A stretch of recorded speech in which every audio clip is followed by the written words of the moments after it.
gap is huge. If you look at just 2 or 3 sectors, or you look at the full picture, not according to the UN, but there are many private entities who have given the figure of $5 to $7 trillion a year, but these are figures which are floating around. How do you close that investment gap? DRM is one possibility. You also need to attract investment. You ask this question, what is the role of UN funds and programs? The Secretary General recently completed a massive reform of the field presence of UN, especially in the developing countries. There are many things that he has achieved, 2 clear objectives that he has defined. In every UN country team, there will be capacity developed or deployed, which can advise governments on their financing needs for the SDGs. We learned, we have this voluntary national reviews that are presented to the high-level political forum every year. 65, 80 countries have presented.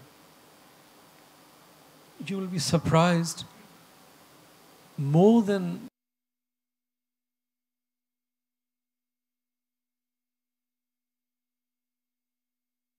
they don't have. So funding of the SDG strategy is missing from the aspiration of achieving the SDGs. So first and foremost, deploy capacity or develop in a UN country team which can advise governments how to have an integrated financing strategies for the SDGs. Second, at the headquarters level, backing up that capacity through analysis and proposals to countries to have a clear roadmap in place on financing the SDGs and achieving them by 2030. So funds and programs with the resident coordinator system has been revamped totally. With the new RC system, will be equipped to work far more effectively with the bank and the IMF, other actors, but also have limited capacity, which can be high impact in making governments access investments and for the DRM work at the country level. So that's where the UN is coming in. Nothing happens overnight. It's going to be a gradual process. But the change has already been set in motion by the Secretary General. And the last day I want to mention, he has launched a strategy for 3 years with Ms. Lagarde, who was with him, to do 3 things. First and foremost, to ensure the global and national policies are aligned with the SDGs, and it's just not a rhetoric. Second, how do you mobilize private investment for the SDGs? And he has come up with a number of ideas in that strategy. Third, fintech. How do you encourage financial innovation which can generate more resources for the sustainable development goals? And he's encouraging a network of young entrepreneurs, innovators, to launch such initiatives. So there are a number of levels where the UN is working to fill this gap, which we see is still fairly huge. Thank you. Debbie. Just briefly, without repeating what other colleagues have said, from the perspective of the bank, and one of the important things that we bring to the table in the partnership is our focus on inequality. And so our 2 core goals are reducing poverty and improving shared prosperity. But what that means, improving shared prosperity, is improving the lives of the bottom 40% in a country. And we have a poverty group that works very closely with both our macroeconomic and our governance group to do distributional impact assessments of both revenue policies and spending policies so that we can bring those together. And combined with all the work that we do on household surveys, we're able to give quite detailed perspectives on the overall distributional implications of the work that's being pursued. And we're increasingly applying that to tax and to spending policies and adding those together so you can get the overall picture of the progressivity or regressivity of an overall package of fiscal policies. And then secondly, on how to make sure that everyone's voice is heard.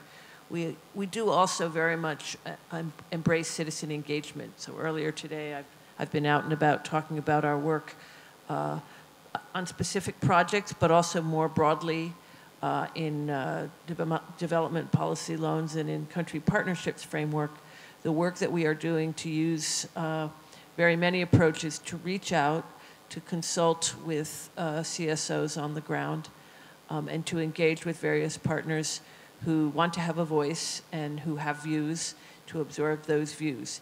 It doesn't always mean that every view is accepted and adopted, and so there's a process that we have to go through, but we are working very hard to reach out and encourage citizen engagement in all that we do. Sorry. Just to add a couple of words on IFF, illicit financial flows. It's an interesting brand, interesting because it's a bit sometimes confusing. Avoidance is legal, and then you have the question, illicit, can something legal be illicit? But going beyond that, because it's a good brand, it's here, and we know what it means when countries are deprived of the revenue they should be making, whether it's legal or illegal. Two things here.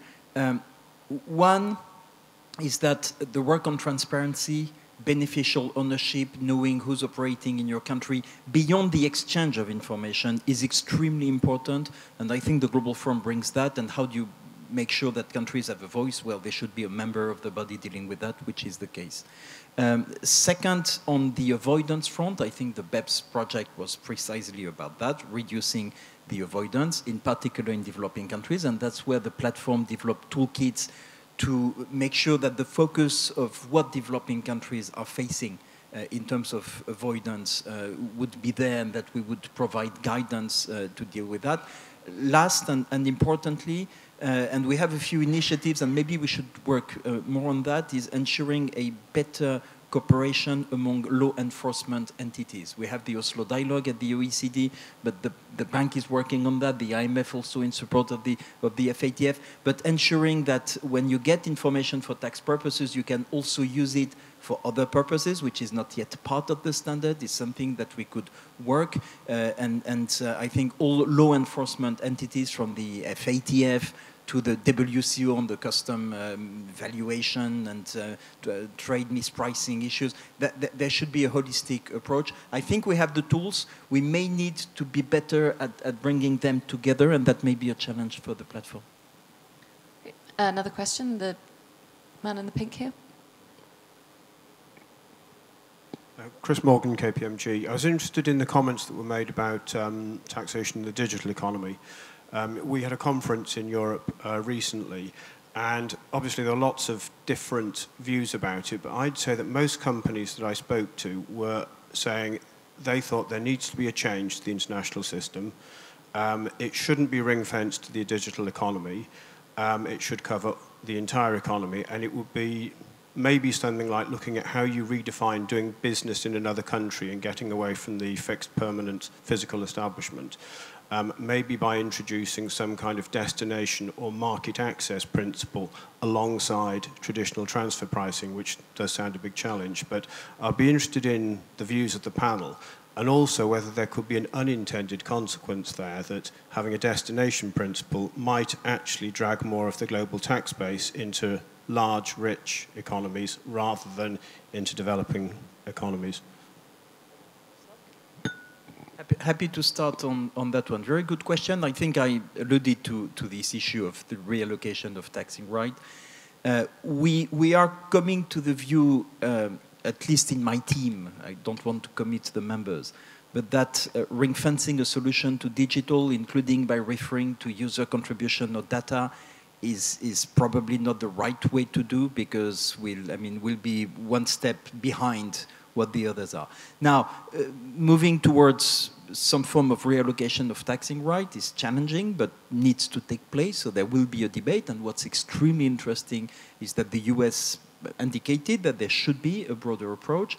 Now, the word destination is also very interesting, very challenging. The one big country which had a chance and a go at moving to destination, and easier for them because they don't have that, was the US, and they didn't take that chance. So it hasn't happened. And in spite of all the economic merits, which on the paper look great except for developing countries, relying on natural resource for which there should be another solution. We need to be very careful. It didn't happen. So let's think of reallocation of taxing rights. Destination is one element of the debate, but I wouldn't put it into a black and white approach. It's residence versus destination. There is a continuum here, and we need to find the right balance to fix what still needs to be fixed on transfer pricing, and I strongly believe that even after BEPS, there is something to be done there. And with this broader approach, now that there is an opening to have this debate, I think the coming years will be interesting and promising. Great, let's take another question. Does anyone have a microphone? I can give you mine. Thank you. Thank you. Erika Garretson from the European Commission, Development and International Cooperation. Thank you very much for the panel. I think it's really great to see you all here working so closely together on this topic. As EU, obviously, we are also very much involved in this topic of domestic revenue mobilization in international cooperation, developing countries, also working on the listing process and the non-cooperative tax jurisdiction, trying also to fight tax evasion around the world. This platform is doing great work at central level, headquarters level. My question more down to earth is, and I think Debbie, you also touched upon this issue, is how do we make sure that this agenda moves and that this good collaboration together with the development partners and more essentially with the governments takes place in the field, in the countries. And this should be, I think, the immediate priority for the work of the platform. Maybe this can already be done at regional level and trying to organize discussions at regional level with the different partners to have an overview, and then going down to the national level. But we need to trickle it down to the national level. Thank you very much. Thank you. Can we take one more question as well, because we are running out of time? Any?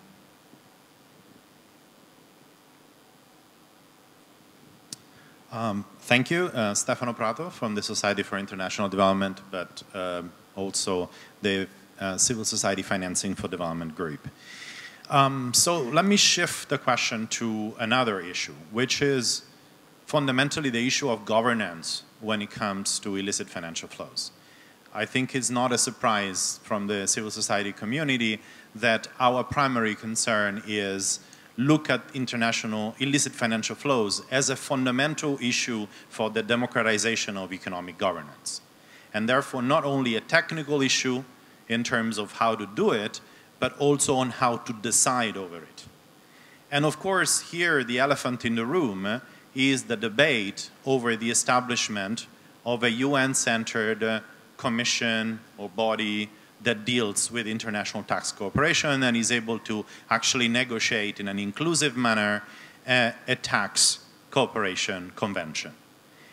Now, this has been, of course, a matter of contentious, but from our perspective is the only way in which developing economies can actually sit at the table and take decisions themselves within the international community. Now, the question to the panel here, because I'm pretty sure you're thinking, well, this is a political question, not a technical question, and we are here as technical agency. But I'd like you to respond as honestly as you can. If you think from a technical perspective that international tax cooperation can really be advanced without that inclusive governance arrangement, or whether it can continue to be decided by the countries where the primary beneficiary of today's systems actually are resident. Thank you. So 2 questions there, one on how the PCT platform can become more collaborative at a regional level and local level, and this UN inclusive governance question. So who wants to go first? I can start off. So I'm so passionate about the example of the medium-term revenue strategy, because the fourth and last element of the strategy is precisely to say that on the basis of this national document, all relevant stakeholders, including the international donors and the providers of technical assistance and capacity development services should collaborate and coordinate. So clearly, the idea that we should avoid duplication of work and should avoid gaps when those would hurt the countries that are trying to upgrade their tax systems is absolutely core to our business. That's what we do.